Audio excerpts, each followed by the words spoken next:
Hey everyone, welcome back to my Blacadian universe. It is story time. So, I had someone try to call me racist because I mentioned that I make a point of supporting black owned businesses when I can. And, she tried to, she tried it. She tried it. But I was like, you know what? I have time today. It is Black History Month. It's on. Let's bring it on. So I'm going to tell you about it.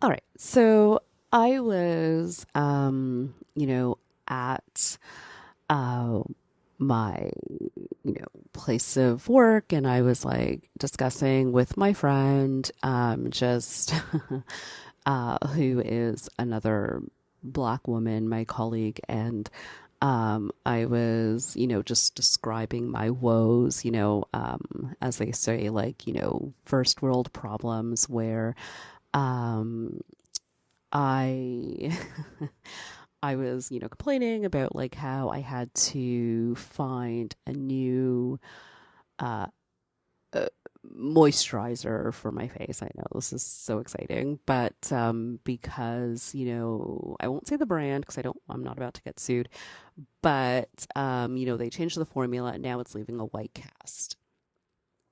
Which is the bane of my existence. Any melanated people listening, that is just annoying. Yes, we need sunscreen. We need that SPF. And unfortunately, a lot of products use like an SPF. And I was like, oh my gosh, it's crazy. So I've just been spending all this time trying to find, another black owned brand that is not going to have me out here looking foolish with like like a white cast on my face. I was like, oh my gosh, so annoying because I thought I had my brand. And so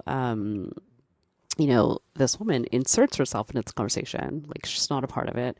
And she was like, oh, like, why does it have to be a black owned business? Like, shouldn't you just like pick, um, whatever product works for you, blah, blah, blah. And I was like, yeah, like, I hope it doesn't have to come to that. But I said, as a point, I always like make it my goal to support black owned businesses first in like a lot of aspects when I consume. If I have to, you know, purchase things, I try to go to black businesses first. And she was like, oh, like, trying to like do a little jab at me because you're like, oh, for someone who's like so, inclusive and, prides yourself on being inclusive, isn't that a little racist? And I was like, um, I thought, I know you're trying to be like cute. And you're like, I'm just thinking, like, I just want to, drink my coffee and like be on break and not do any work. Like I'm about to just, run out the clock here. Like I don't want to get into a thing, but I'm like, all right, you're trying to have this conversation with me. You were about to get schooled. And I was like, oh, because I was like, let's play this game. I'm like, this is my life. Like, I know this is news to you. This is new. You're trying to play a game that you're ill equipped for. You're going into battle with, you know, unarmed in your conversation. It's about EDI. So I was like, it sounds to me, well, this is my work voice that are you claiming reverse racism? I was like, ha ha ha ha ha.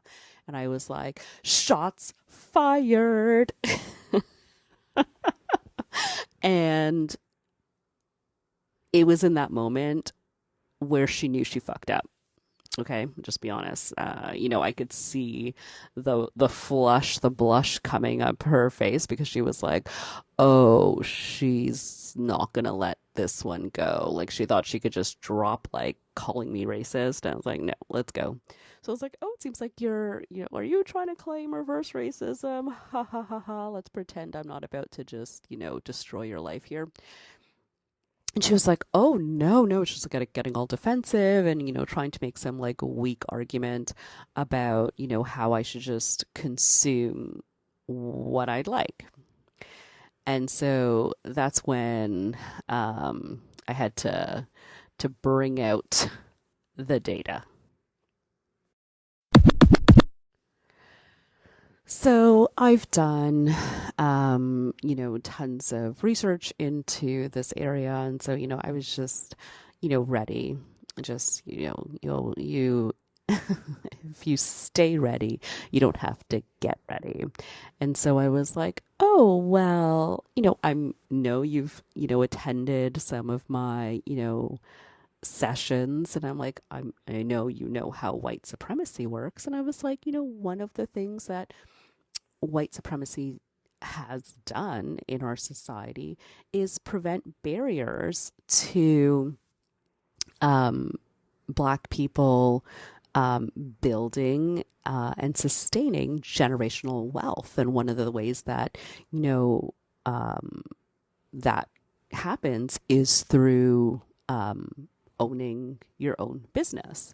And so I was like, when something like I was like, about 2% of all businesses currently in like North America and Canada are Black owned versus, almost 86% of white owned businesses. So I was like, that's a huge disparity. And that in itself is an example of the legacy and history of white supremacy and the gatekeeping that you know, white supremacy created to ensure that um, other underrepresented groups don't have access to that kind of wealth. And I said, supporting a Black owned business helps build generational wealth. So it's not just helping, this company right now, it's helping future generations,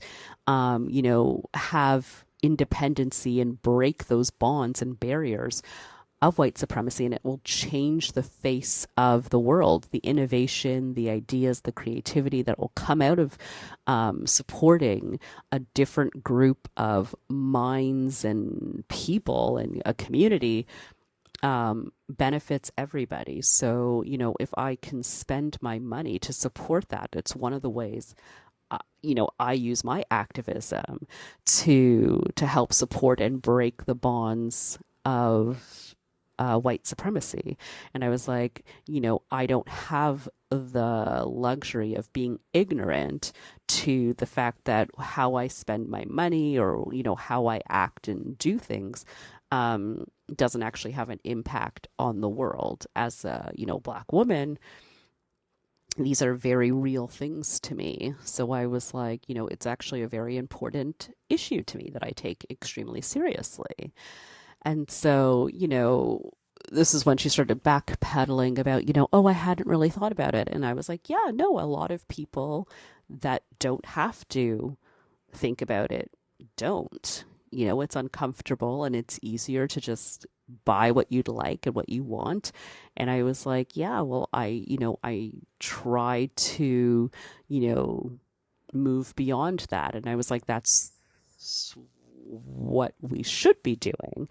And, I had to drive it home of just being like, we can, you should look into it, just do a little research and, find out stuff. And I was like, maybe you should support some other businesses as well and sort of, have that consideration. And then she was like, oh, of course I will, like, thank you so much for like educating me. And I was like, yeah, anytime, I'm like, it's my pleasure. It's my pleasure to basically stop that nonsense, because I was like, no, I take it very, very seriously. And you're trying to like make a joke out of something. And I was like, reverse racism literally boils my blood. literally, but I, I don't know. Maybe I should take a test, but it feels like it's literal. And my colleague, who has known me for a few years, was just we uh, talked about it afterwards, and she was like, it she knew it was coming when she was like, when you said the reverse racism thing, she was like, I knew that was like your tipping point of you just being like, oh, it's on. And I was like, of course I am. Of course I'm going to say something like, she can't get away with this. And I was like, it's Black History Month. It's Black History Month. I was like, you know, not today. Not today. I am not letting that go. So, at the usually I like to reflect, and I like to think back and think, what was that too harsh? And I upon reflection, I was like, nah, it had to be done. um and did I basically at the end of that conversation think, because I'm black, y'all, and I'm black, y'all, and I'm blackity black, and I'm black, y'all. Um, I did. To answer your question, I did, and proud of it. And as Black History Month comes to a close, so glad that we have that extra day. It's a leap year, so that's always exciting. I just wanted to say happy Black History Month, everybody. I hope it was a good one for you all, whether you're black or not, that you were educating yourself and, just celebrating blackness in every way that you can. And I'll end by saying shop black owned businesses. It's a great thing that you can do to help dismantle white supremacy. So, thank you so much for listening, and I will talk to you next time.